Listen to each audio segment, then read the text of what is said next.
Hello guys, welcome back to my YouTube channel. My name is Yanga Mangisa and welcome back to my channel. Wow, yo guys, thank you for staying in tune with my channel. And as I told you guys that I have some catching up to do with you. Wow, and excuse the lighting. It's gloomy outside.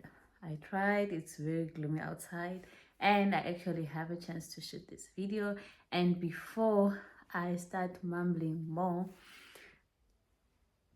if you see my face, please, I have not slept since last night, and today is like sorry, and the time is 1:45 during the day, and I was working night shift, but that's life. We move. Enjoy the content.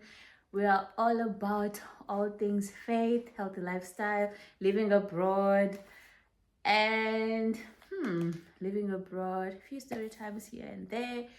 And yes, so feel free to comment and also share what you would like to hear in this channel. So today we are talking about I'm even getting comfortable. So I think I wrote it here, what I want to talk about today. Guys, I call this delayed but not denied. I even had a wallpaper on my phone that was saying, when the time is right, I the Lord will make it happen. Yo, Bible hands and gents, you know where that verse is. So when the time is right, I the Lord will make it happen. So the reason we are here today, the story that I have today, is my master's degree journey, my thesis submission. I started my master's in 2020 September, and I was supposed to finish in 2022 July, which is summer graduation here. So what happened is that I finished all my modules on time, chose my topic, did my thesis, got my supervisor. I was consulting with my supervisor every week. And I know a lot of you guys might have helped me with getting a respondents. I was doing a thesis about sports events. So I was asking people on WhatsApp, Twitter. I remember I even asked Annelyn Doda and she helped me. I asked a lot of you guys on Facebook because I used to run with some of you guys back home. So you were also helping me to distribute my questionnaires to people. And I'm so grateful for you guys for your support. Like, people from back home, you guys supported me so much when I was collecting my data. And I felt so bad when I did not report the outcomes. But here is the story. After I submitted that thesis, my supervisor and my external moderator did not pass my thesis. That was the first submission. So it meant I can submit again, but I will submit in, was it November? I think November or December, and then graduation will be in January. Fine. Redid my thesis, no worries, but it was stressful because I was like, we are repeating this again. Same supervisor, same topic. So then I made my second submission. And what happened? My supervisor passed me, my opponent did not. So now they are contradicting. I'm like, then what must happen now? One passes, one gives you a fail, then what must happen? And the worst part is I was consulting with my supervisor, so I do not even understand what the problem was. Fine. So now with the second attempt, supervisor, yes, fine. Opponent, no. So with the second attempt, the unit said to me, Now it means you have to register for a new topic and a new supervisor. I'm like, what? Yes. And with that, you have to. So now I missed the 2022 July graduation, and I'm about to miss January 2023. I'm like, what? They're like, yeah. And then even if I register in January for a new topic and a new supervisor, it means I have to wait 1 year.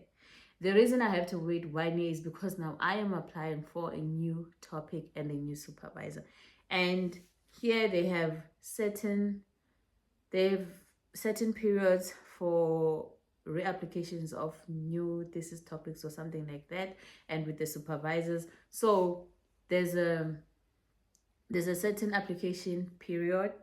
So now, because I am applying for a new supervisor and a new topic in January 2023, it means I am gonna submit in June. No, I'm gonna submit the following year in 2024 in January. Yeah. So for someone who was supposed to graduate in July 2022, I had to choose a new topic and a new supervisor in January 2023. Was I not tired of this? I was like, no ways. And now I had gotten a full-time job. I'm like, okay, I have a full-time job, I have the TV show, and then I have my thesis to work on, and my shifts are hectic. But nonetheless, what happened? I got a new topic, I got a new supervisor. He was nice, and we did consultations every Thursday. And yeah, we went through. I was even with this new topic, it was so hard to work with it, because now I had changed my topic from sport to now I was doing strategic, because I was like, I do not even want the same supervisor. I do not want to even choose a topic related to his field. I just need another field. So I chose a different field, which meant a new supervisor, as they suggested. And now this one, I was like, okay, I'm gonna just use secondary data. My supervisor was like, nope, not at a master's level. You have to have primary and secondary data. Where am I gonna get strategies? Now I chose BRICS countries. Hey, that one was even worse.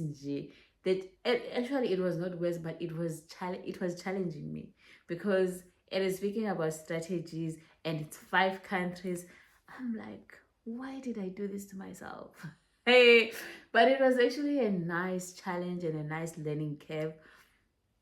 So during the Freedom Day celebration for South Africa here in Hungary, I spoke to our current ambassador. So he said, no, I'm gonna help you get the relevant people to answer your questionnaires. So I just needed two people from each country. So I needed 2 respondents from Brazil, 2 from Russia, 2 from India, 2 from China, 2 from South Africa. I kid you not, guys, I did not get any. So I ended up, okay, the ambassador tried to help me with he sent emails, he CC'd me, people were not responding. And then I was going from embassy to embassy, those 5 countries, or 4 countries, excluding South Africa, so it's 4. So I went embassy to embassy, asking them, and then they gave me emails. I sent emails. Did they respond? Did they respond? So now, sorry, but I feel like the government does fail us as research students when it comes to collecting data. Guys, why are you not helping? Like, I needed two representatives from each country, because my research topic was about the BRICS countries. So now, how are we supposed to write new papers? How are we supposed to publish? How are we supposed to, Lord, how are we supposed to like have proper like statistics publish and about these countries if you guys as the government are not participating in our studies? Like, I went on every website I could get. The only country that responded was Russia, and with Russia, guys, they gave me English and Russian documents. Imagine now I have to translate Russian documents. Oh, the things I went through to get this master's degree. I do not know if you guys will see me doing PhD. Shame. Because government officials, guys, we are researching, and people will say, no, come up with new ideas, new research topics. You come up with new research topics, and they are related to the government. Oh, getting information, getting respondents from the government. You will fight. I tried everything that I could. I was going to each embassy. I went to the Chinese embassy. I went to the Russian embassy. Did I get help? Guys, it is hard. And I don't know how we are supposed to publish new information, write new journal articles, and have relevant information if our very own government is not participating. Now, I don't know. Like, I'm a tourism student and I'm doing research about tourism strategies within BRICS countries. And the BRICS committee, they had a meetup in South Africa last year in preparation for the BRICS. I even asked the municipality that took me from East London and took me to China, because they were working on a BRICS thing, because even when we had breakfast with them, it was a BRICS breakfast. So I thought, oh, maybe they might be of help. Sana, municipality, government officials, I wash my hands.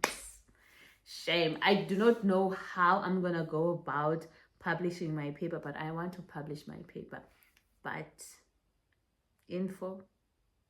primary data is nowhere to be found. I kid you not. So back to my thesis. Sorry guys for the vent, but those are the challenges that I went through for my thesis. And then the whole year of 2023 I was doing this thesis thing, and then 2024 January I realized, okay, we're gonna have a submission date and we're gonna have state exams. So now I submitted my thesis. There's turn it in. Turn it in will make you sick to the stomach. But there was turn it in, my thing passed. Turn it in, I had to paraphrase, I have to work through the document, and it passed. So my uni has a maximum of 20%, and I think mine was like 10-12%, something like that. So it was okay. And then during my defense state exam, what we have questions. You have to defend your thesis. Like, you have your PowerPoint, you present your thesis to the panel, people you don't know, sometimes one lecturer, but your supervisor is not there. So you present for my case, my supervisor was not there, and even other people that I was presenting with, their supervisors were not there. So it was just a panel. So you present it using a PowerPoint, and after that they ask you questions about your presentation, and then there are industry related questions. For us, they just they pick randomly. We have 12 questions depending on your specialization. They just pick any question they feel like it, and you have to answer based on your thesis or something related to your thesis. So what the panel said to me, they were like, girl, we love your topic is very nice, and as you present it now, and you are telling us the challenges that you encountered about your results and stuff, now we understand why your grading was low. It was because of the primary data, because you did not have primary data. And one of the panelists was like, I wish you had just used secondary data. I was like, me, I wanted to use secondary data, but my supervisor said no. So she was like, I really like your topic and it was very interesting, but the primary data affected your grading. But my presentation, and also now, you know, when you're explaining the findings, and then when they are asking you questions and now you are able to respond, unlike when you submit the document, guys, whoever is reading the document, they will have questions, but you are not there to answer for yourself. But now you are there, you are presenting your thing, you're like, you know your thing, you know your research. So they were like, no, we're very happy about your topic and stuff.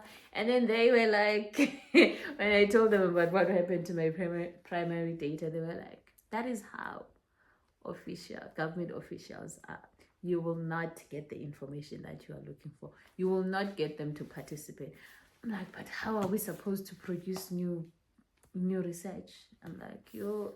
So guys, that was my journey. So I was supposed to graduate in 2022 July, but I graduated in February 2024 for my master's degree. And did I ever feel like giving up? Oh yes, I did. Yes, I did. So every time when people were like, yo, like, you know how I know how people be proud of your achievement and stuff. You guys, I went through the most with that research. With that master's degree, I went through the most, and the worst part was that I had passed all my modules. I had passed all my modules with a lot of distinctions in some subjects. And then my thesis took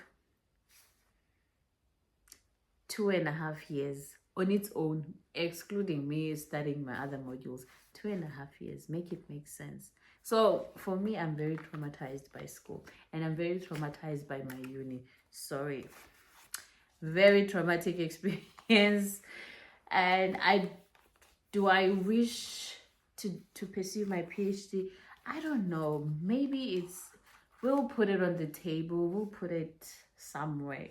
I don't know if I'll actually pursue my PhD.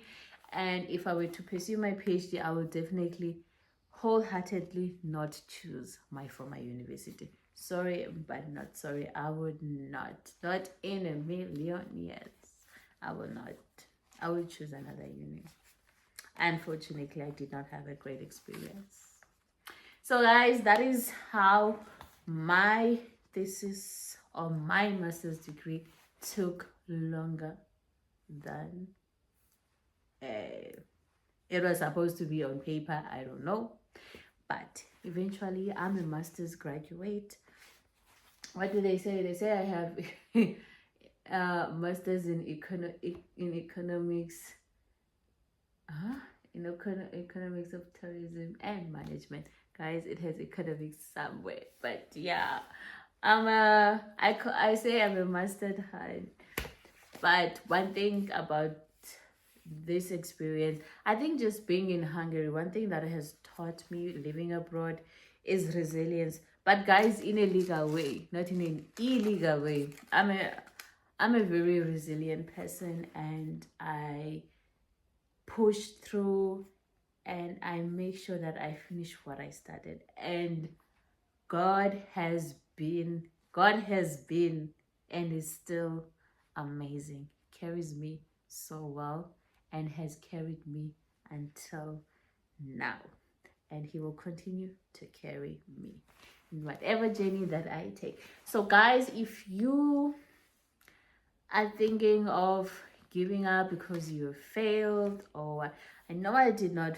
Okay, I did fail my thesis, but I'm here now. I have my master's degree. I graduated, and I love my research topic. And yeah, so giving up was not an option because I have to finish what I started. So why would I leave my degree hanging? I would have never even came back to finish it. So it was meant for me to finish it. So here we are now. I'm a mastered hand. I have a full-time job in my industry. It's in my industry, and we make it work. So guys, do not give up. If you had financial issues, try to get a bursary and finish those studies, but do not give up, please. So thank you guys for joining my channel. Please comment, subscribe, and come on guys, let's engage. Tell me what you want me to talk about in the channel. And thank you for coming, and thank you for listening. From me, it's Toodles. Good morning, graduate yet soon. Morning.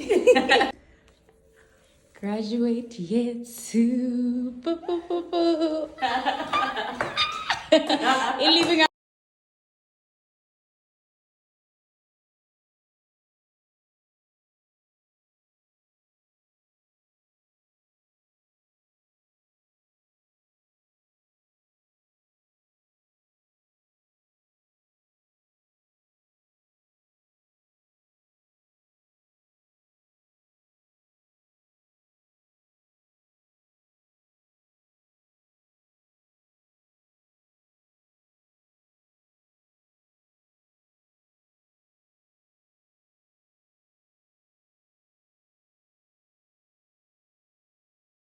Three, two,